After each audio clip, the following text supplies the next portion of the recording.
고려를 반역하고 조선을 세운 이성계는 고려 500년 도읍지의 개성을 떠나려고 했습니다. 그건 당연했겠죠. 그래서 새 수도로 거론된 곳이 한양과 계룡산이었답니다. 태조는 계룡산을 수도로 정하고 토목공사를 시작했습니다. 그런데 그해 12월에 1등 공신 하륜이 계룡산은 너무 남쪽에 치우쳐 있다. 그러니 무학을 수도로 정하자. 무학천도론을 주창했습니다. 무학은 지금의 서울의 연희동 일대를 말합니다. 이성계는 재상들에게 충언을 물었습니다. 정도전이 한마디로 끝냈습니다. 통치는 사람에게 있는 것이지 토지의 성세에 있지 않습니다. 술수를 부리는 자들만 믿을 수 있고 선비의 말을 믿을 수 없는가. 1394년 8월 12일 태조실록에 기록되어 있습니다. 결국 태조는 한양을 수도로 확정했습니다. 그리고 이방원이 왕자의 난을 일으켰습니다. 그래서 정종은 서울이 무섭다고 피비린내 난다고 개성으로 돌아오지 않았습니다. 정종이 아우 이방원이 다시 왕에 올랐습니다. 태종 이방원은 한양 제천도론을 서론했습니다. 그래야 하륜이 또 무학천도를 다시 주장했습니다. 태종은 측근 5명을 데리고 종묘로 들어가서 동전으로 결정하는 천척이라고 하는 척전이라고 하는 점을 쳤습니다. 동전에 한쪽에 길자를 쓰고 반대쪽에 흉자를 써서 이 세 후보지 한양, 무학, 계룡산 3번씩 던져서 길자가 제일로 많이 나온 대로 정하자. 그렇게 하고 던졌는데 한양이 길자가 2번, 흉자가 1번 나와서 한양으로 정했다는 것입니다. 물론 태종은 엽전 던지기를 하고 났는데도 딴소를 하게 되면 종묘를 능멸한 이로 처리하겠다라고 선언을 해두었습니다. 그래서 아무도 투덜거리지 못했답니다. 그때가 태종 4년 1404년이었습니다. 조선왕조 이후 시작된 수도 천도 논의는 무려 10여 년 끝에 종결되었습니다. 그 중요한 일이 엽전 던지기로. 사실 측근들만 참석하고 흔적도 남기지 않는 동전 던지기로 끝냈으니 태종의 뜻대로 되었겠죠. 조선 왕 500년의 수도 한양은 정도전의 말대로 선비의 구상대로 도시의 기능과 경비 절감과 도시 미관 등등을 합리적으로 구상을 했습니다. 그래서 도시 한가운데로 청계천이 흐르게 하는 그런 도시로 정해졌지만은 10여 년 동안 풍수 지배설에 휘말려서 천도, 제천도에 시달렸다는 역사적인 사실입니다. 오늘 설교 본문도 하나님을 모르는 세상은 초등학문의 지배하에 있다라고 강조하고 있습니다.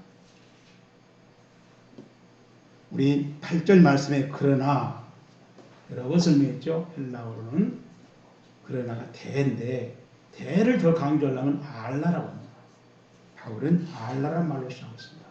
이게 굉장히 이 8절의 내용을 강조한다는 겁니다. 중요하다는 거죠.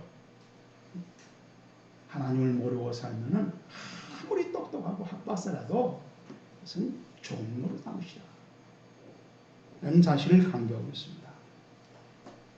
자, 우리 9절 말씀 봅시다. 이제는 너희가 하나님을 알 뿐 아니라 더욱이 하나님을 아신 바 되었거늘 시작. 어찌하여 다시 악하고 선박한 초등학교로 돌아가서 다시 그들의 종로를 하느냐. 자, 이 말 가운데 다시 종로로 하려고 하느냐, 이 부분을 보면은 헬라어로는 타, 아스제네, 카이, 부토카, 스토케이아, 발린, 아소는 두류, 셀레테, 이런 말이에요. 자, 이 말에 대마중에 셀레테란 말은 굉장히 바란다는 거예요. 간절히 바라는 겁니다. 뭘 바라냐면 둘레에 못에 꽉 다시 묶여 있기를, 붙잡혀 있기를 간절히 바란다는 겁니다.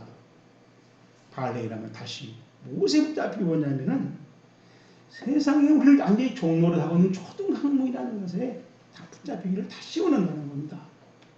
이게 바울이 생각할 때 이해할 수가 없죠. 붙잡혀 있는 것을 풀어서 해방시켜 놓으니까 다시 모아서 붙잡히기 원한다고 하니까 거의 미친 수준이죠. 그래서 뉴 킹제임스 성경에 보게 되면은 You desire again to be in bondage. 너희는 묶여 있기를 다시 간절히 원하구나. 이런 식으로 번역을 했어요.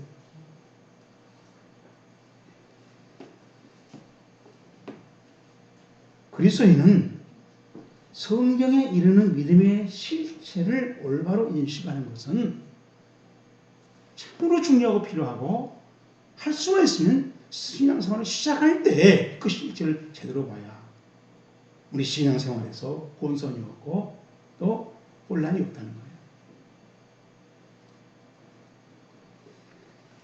만약에 우리가 하나님을 믿는다고 하지만은 그 믿음이 자기가 하나님, 원하는 하나님, 내가 원하는 하나님이 있고 내가 원하는 기대를 채워주는 그런 하나님이라고 믿을 가능성이 많다는 겁니다.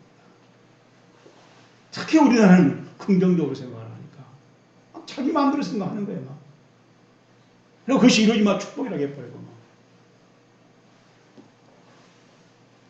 만약에 그렇게 되면 그 하나님, 자기 사람이 믿는 하나님은 성경이 말하는 하나님이 아니에요. 내가 만든 하나님이 존재하지도 않습니다. 하나님이라는 이름을 가지고 자기 삶에 합리화시키는 거예요. 그래서 성경에도 없는 하나님은 그 사람 믿는 믿음은 다 헛것이죠. 헛것이라는 말은 심판대에서 내가 도무지 알지 못하노니 그런 평가가 이루어진다는 것입니다. 아무리 충성을 했고 순종을 했고 헌신을 했고 헌금을 했다 하더라도 심판대에서 주님이 도무지 알지 못하는, 얼마나 비참하고 통탄하고 안타깝습니까? 그런데 불행하게도 우리의 현실은 믿음이 아닌 것을 믿음으로 착각하는 경우가 아주 흔합니다. 물론 우리 목사님들이 그것을 정확하게 진단하고 저울질하고 판명해 주지 않기 때문이에요. 또 그렇게 한 것은 여러분들이 그걸 싫어하니까 그냥 대충 하고 긍정적으로 하고 넘어갑시다 이러니까, 그것이 막 소망이라고 은혜라고 그러니까.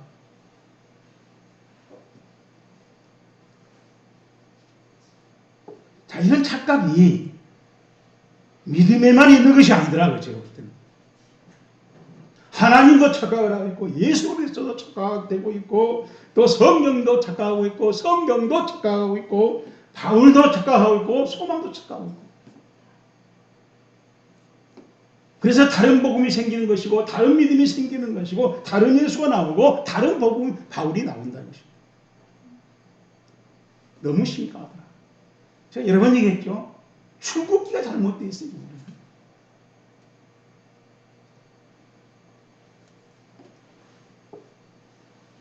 이렇게 모조품을 진품으로 여기는 안타까움 중 가장 심각한 것은 구원이 이루어지지 않는데, 구원하고 상관이 없는데 구원이 이루어진다고, 구원이 이루어졌다고 아멘 하라고 안에서 구원이 이루어질 줄로 심판돼서 멸류관 받을 줄로 착각하고 있다는 것입니다. 세계 2차 대전이 한창일 때 1943년 1월 22일 연합군 병력 수송선 도체스터는 904명의 병사들을 싣고 뉴욕항을 출발해서 북쪽으로 항해를 하고 있었습니다. 이 정보를 입수한 독일군 그 도체스터의 배를 접근해서 어뢰를 발사해버렸어요. 도체스터의 배는 난리가 났겠죠. 점점 물이 차오릅니다. 그 배에는 군목이 4명 타고 있었습니다. 그 군목들이 구명조끼를 입고 다 군사들에게 구명조끼를 나눠줬어요. 그런데 구명조끼가 바닥나버리고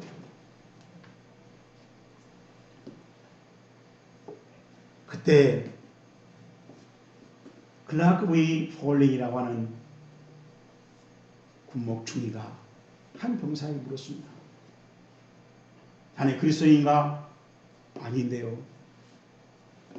구명조끼를 벗어주면서 나는 지금 죽어도 천국 가네. 그러니 너 자네는 이 구명조끼를 입고 꼭 살아서 예수님 믿고 천국에서 만나세. 그리고 뭘 했어요? 구명조끼를 벗어준 거예요. 그러자 나머지 3 군목들도 구명조끼를 벗어서 병사들에게 나눠줬습니다. 물이 이제 완전히 가판 위에까지 넘쳐버립니다. 그때 그 4 병사들은 4 군목은 팔짱을 끼고 내 주를 가까이 하게 하면 찬송 부르고 기도하면서 물속으로 잠기더라는 것입니다. 그때의 생존했던 병사가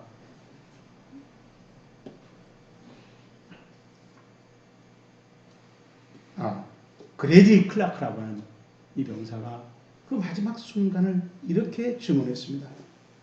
내가 본 마지막 장면은 군복 4명이서 찬송을 보고 기도하는 모습이었습니다. 그들은 자기의 군복을 다 벗어주고 구명조끼를 벗어주고 죽음을 택했습니다. 병사 904명 중에서 230명만 구조되었습니다. 전쟁이 끝나도 4 군목 클라크 V 폴링, 조지 L 포스, 알렉산더 D 굿, 존 P 워싱턴 이 4분을 기념하는 해군 예배당 US 네이벌 채플이 생겼고 또 기념관이 생겼습니다. 또 기념 우표도 발행됐다고 합니다. 4 군인의 목사님들이 보여준 그 신앙과는 천박한 학문과 확실히 다르다는 거예요. 천박한 학문을 보면 그 사람 바보지요. 전능하지요. 미친 짓이죠. 젊은 놈이 살아야지, 살고 봐야지 그렇게 해가 오는 건데 스스로 죽음을 택하다니 바보 아니에요?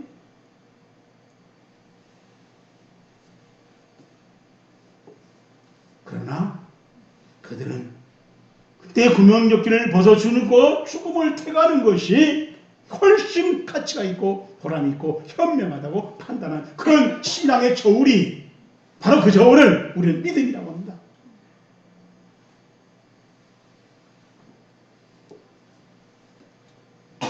바로 그런 믿음을 성경은 거룩한 믿음이라고 해요. 우리 한국의 지금 위기는 이런 거룩한 믿음이 흉년이기 때문에 사회가 교회를 걱정하고 조롱하고 있는 거예요. 자, 그러면은 이 거룩한 믿음의 삶은 어떻게 가능해지는가? 저랑 같이 설교 본문을 보면서 찾아봅시다. 1절 9절 말씀 봅니다. 이제는 너희가 하나님을 알 뿐 아니라 더욱이 시작 하나님이 아신 바 되었거늘.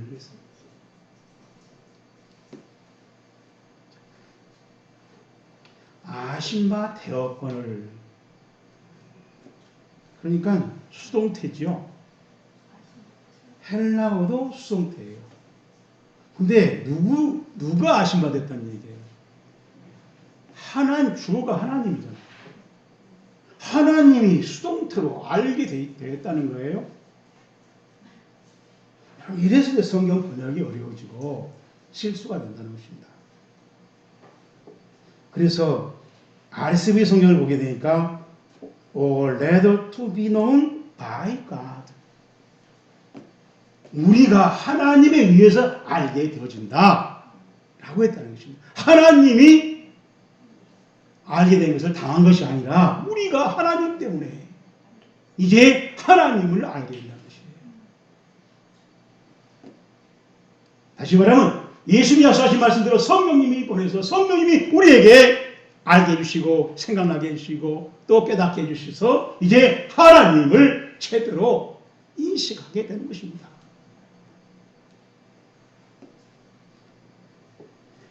하나님을 아는 자는 하나님의 아들이 됩니다. 하나님의 아들이 되었다는 것은 이제 좁은 문으로 들어가서 하나님의 말씀을 따라서 힘들어져 그 말씀에 순종하면서 그 말씀의 가치를 두고 그 말씀을 향해서 그 말씀을 자기 삶으로 만들면서 살아가는 신앙의 길을 가게 된다는 것입니다.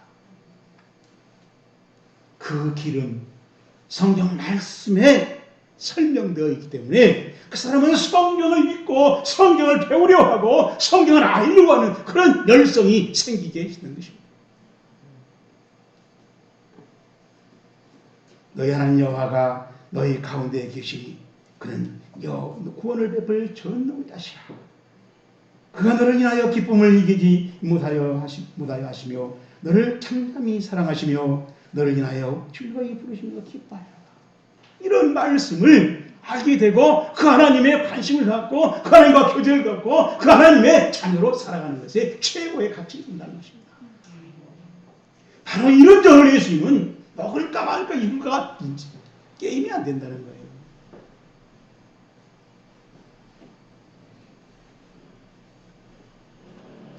여인이 어찌 그 젖먹는 자식을 잊겠으며 자기 태어난 아들을 긍휼히 여기지 않겠느냐.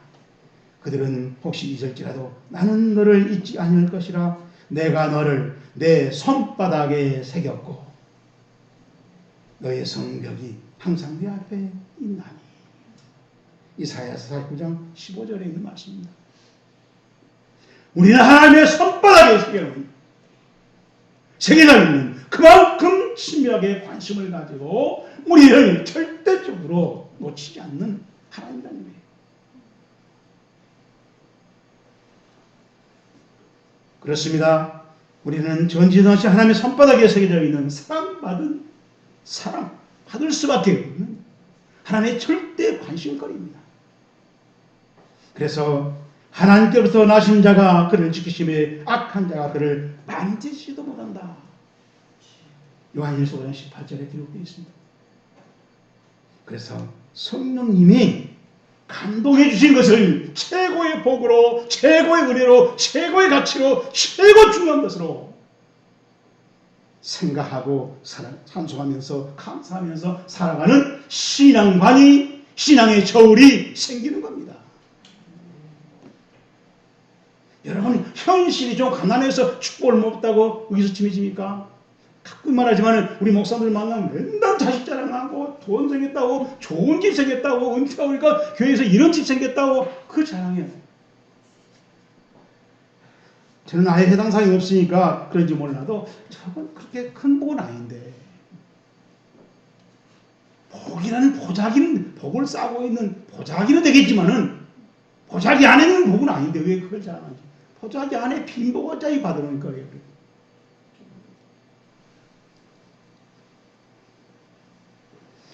저와 여러분 어떤가? 진정으로 하나님을 아는 자라면 초등학문에 총노릇하며 살아갔던 삶을 버리게 됩니다. 그리고 하나님의 언약을 즐기면서 감사 찬송하면서 오직 심판대에 맞추고 심판대를 기대하면서 심판대를 기다리면서 심판대에서 보자는 것입니다. 심판대 중심으로 살아간다. 이것을 재림이라고 해요.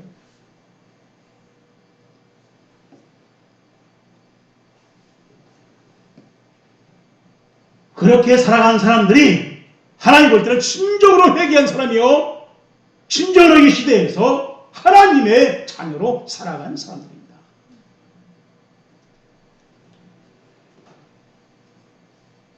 올바른 그리스도인입니다. 예수를 잘 믿는 신앙생활입니다.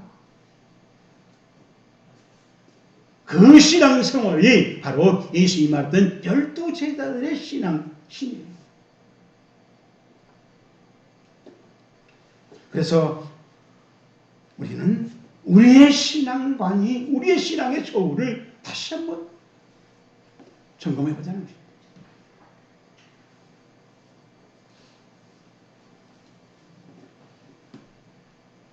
바울은 하나님을 믿는다고 하는 갈라디아 교인들이 하나님의 아들이라고 하면서 구원받아 천국 간다고 말하면서 세상의 종으로 다시 돌아가는 그런 가치관을 가지고 또 교회를 다니고 있는 이 한심한 이중생활을 보고 어찌 내가 묵인하겠냐, 어찌 내가 너희들이 그런 신앙생활에 관대하겠냐, 어떻게 내가 그것을 긍정적으로 보겠냐,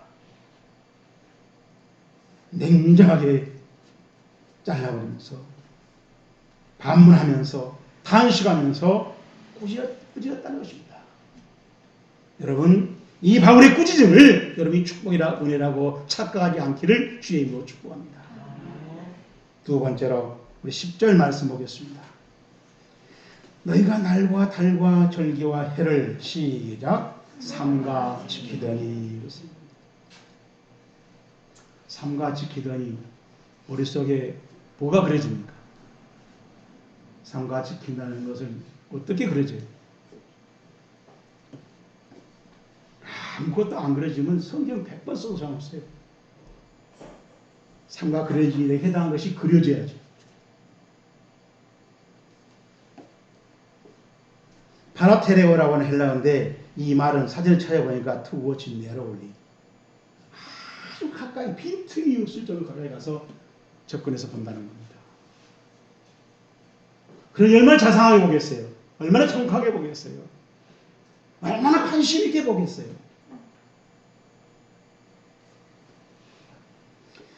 하나님을 알지 못한 때는 편리한 환경을 축복이라고 알고 그 복을 받기 위해서 날과 달과 절기와 해를 열심히 계산합니다.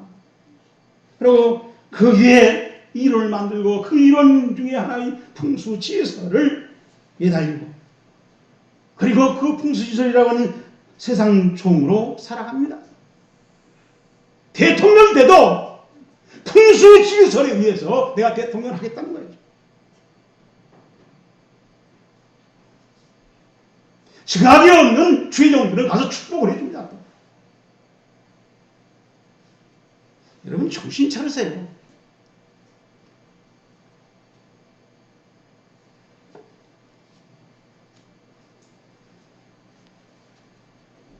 하나님을 알고 나니까 그것이 초등학문이었고 그것이 헛수고였고 그것이 가슴을 찌는 후회거리였어요. 그래서 안타까웠어요. 그 안타까워하는 사람이 바로 그리스도입니다. 그래서 하나님이 어렵다 하심과 초등학문의 어렵다는 본질적으로 다릅니다.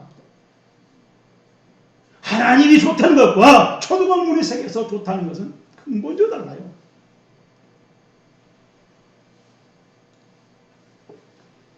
초등학문의 의는 천박하다고 그랬습니다. 매걸리, 거지 같다는 말이죠. 거지 같다, 매걸리.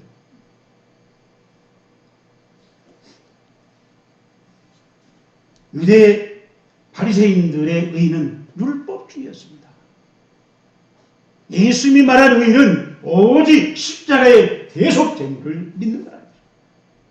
대속제물을 알고 그것을 시인하고 그걸 받아들이고 그것을 가치관으로 삼고 살아가는 그 삶이라고 말하고 있습니다.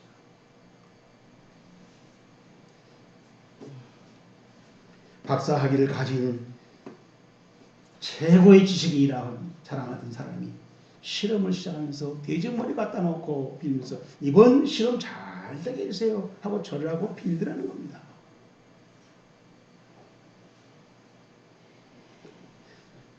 우리 잘 알고 있잖아요. 우리나라는 대통령이나 국회의원이 되려면 점쟁이를 찾아가서 많은 돈을 내고 그리고 점쟁이의 자문을 받아서 엄청난 돈을 낭비하더라도 점쟁이 말에 목숨을 걸고 지키잖아요. 그 똑똑한 지식인들이 아무 말도 안 하고 있잖아요. 그제도 보니까 그 여자가 절에 가니까 중들이 쫙 나와서 사회라고 있더라고요.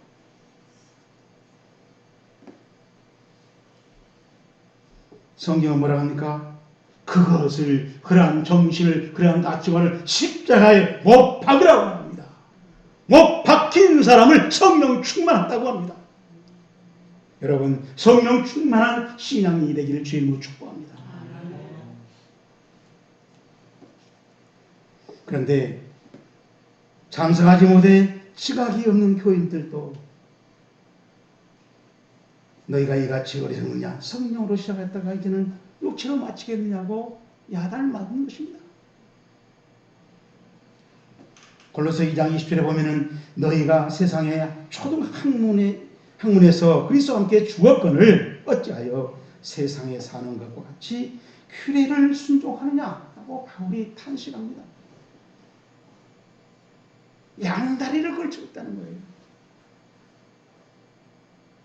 목사이면서도 신기가 있는 사람하고 손을 잡아서 그 사람한테 권력 굿을 갖고 목회 선고를 하려고 해요.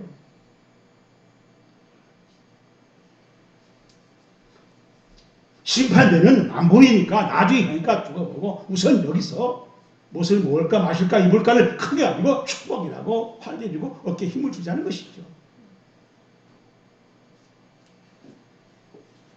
여러분, 우리는 성경의 가르침을 따라갈 수 있는 용기를 가진 그리스도인이기를 축복합니다. 마지막으로 11절 봅니다. 내가 너희를 위하여 수고한 것이 시작 헛될까 두려워하노라. 바울이 두려워한다는 말인데 포브마이 휘마스란 말은 무리들이라는 뜻입니다. 너희들이란 말인데 우리 성경에 없지요, 그 말이. 그렇잖아요? 그러니까 뭘 두려워한다는 말이 없어요, 저는. 그러니까 어찌 되버려요? 바울이 수고한 것이 헛된 것을 두려워하는 것. 저는 그렇게 오늘 이해가 됩니다. 바울이 그 말이 아니에요. 하나님의 너희들이 들었다는 거예요. 자기가 후회한 게 아니라 분노가 나고 통탄나고 탄식을 하는 겁니다. 세상 초등학문으로 돌아간 갈라디아 교인들을 보면서 그래서 NIV 성경도 보면 I fear for you 너희들을 위해서 내가 공포를 느낀다. 또 구뉴스 바이블을 보면 I am worried about 너희들에 대해서 내가 너희들 때문에 걱정을 하고 있다는 겁니다.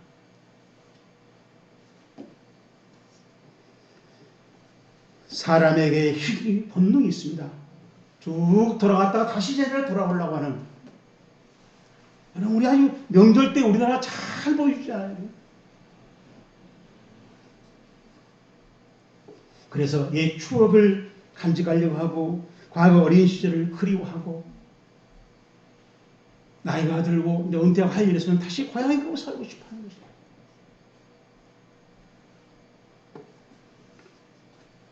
사람의 습관이나 생각을 무처럼 뚝 자를 수 없습니다.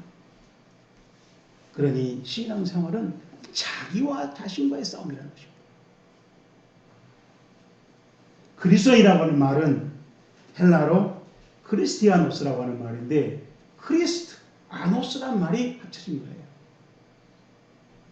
그리스도, 그래서 영어는 크라이스트의 말에 IAN 무엇에 소속이 되어가지고 열심히 소속되는 사람답게 살아가는 사람들을 할 때 아예 육체. 그리스도인은 그리스도인 닮아서 그리스도의 정신으로 예수님이 전파되게 살아가는 겁니다. 육체와 함께 그 정력과 탐심을 함께 십자가에 못 박았느니. 갈라디아서 5장 20절에 바울이 우리 그리스도인을 이렇게 정의했어요. 육체와 정력과 탐심이 못 박혀서 빠져나가서 없는 사람. 그러니 우리 한국교회에 이 성경 말씀대로 하는 그리스도인이 몇 명이나 돼요. 우리끼리 얘기인데 목사들 반이라도 별로 없어요.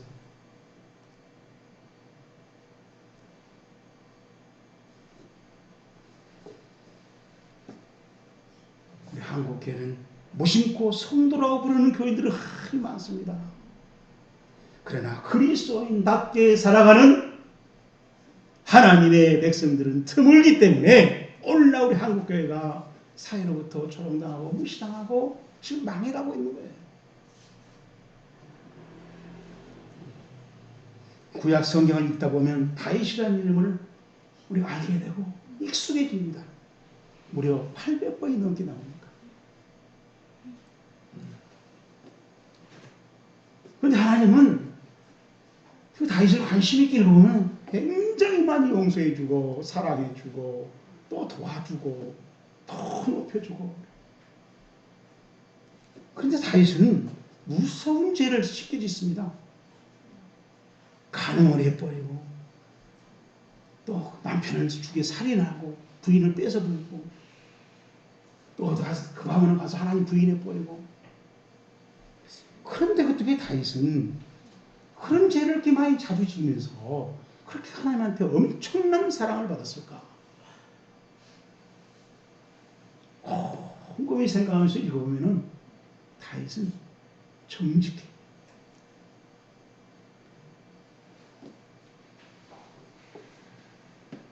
내가 죄 중에 태어난 날이다. 하나님 앞에 와서 내가 내 죄가 항상 하나님 앞에 오면 있습니다.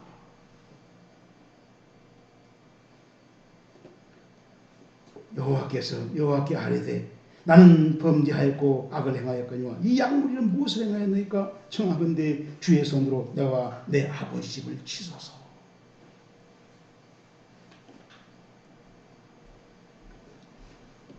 나 혼자만 아니라 사실 둘이 같이 죄를 지었거든요. 그 여자가 사실 유혹했거든요. 어쩔 수 없어서 내가 공모했거든요. 이렇게 변명하지 않습니다. 나를 목을 치세요. 나를 대해초를 드세요.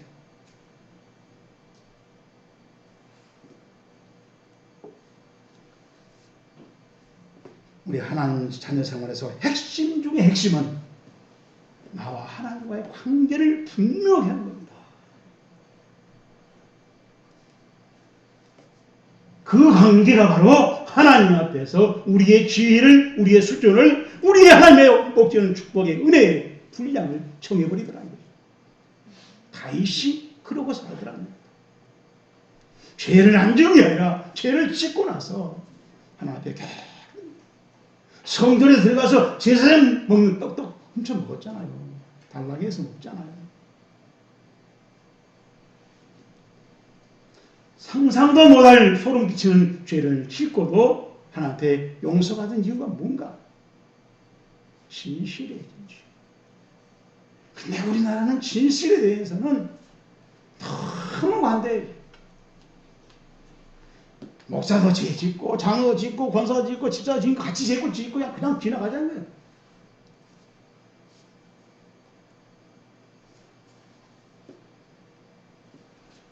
저는 그렇게 생각하지 않습니다. 거짓말한 사람 지옥 간다고 요한계시록에 3번, 4번 나옵니다. 여러분, 목사님들의 만장일치를 믿지 마시고 성경을 믿으시기 바랍니다.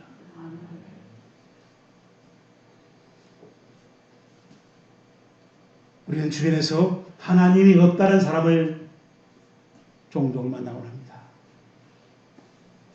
하나님이 안 계시면 이 우주를 창조하신 분이 안 계시고 우주를 창조하신 분이 안 계시면 이 우주에 있는 법칙들이 다 무효가 됩니다. 그렇게 되면 우연론에 빠지게 되고 운명론에 빠지게 되고 모든 것이 그냥 자기 운수예요. 그러면 그 사람들은 아무리 성경을 많이 읽고 써도 결국 세상 초등학문으로 돌아가게 돼 있습니다. 교회 풍속배는 익숙해질지 몰라요. 머리가 좋아서 저처럼 설교를 할지 몰라요. 그러나 그의 중심은 초등학문에 꽉 차 있다는 것입니다. 바울이 이것을 통탄한 것입니다. 누가 심의와 자기 성격에 맞춰서 교회 다닌다면 그 사람의 신앙생활은 쉽게 그려집니다. 그 교인은 자기를 옹호해 주는 설교를 선택하게 돼 있어요.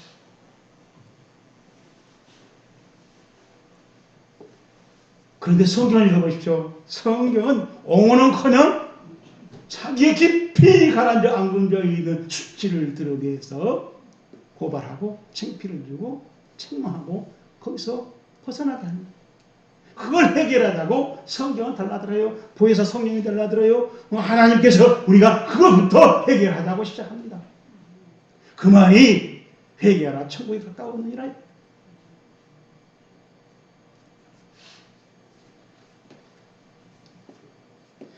아무리 내가 양심가라고 도덕 선제라고 내가 정말로 많은 사람한테 칭찬을 받고 존경을 받고 자랑을 받을 수 있는 선하게 산 사람이라 하더라도 성경 앞에 오게 되면 죄인 됩니다. 다른 곳에 가면 그렇게 선하다고 똑똑 위대하다고 많은 칭찬을 받았는데 하나님의 말씀은 죄인이라고 보입니다.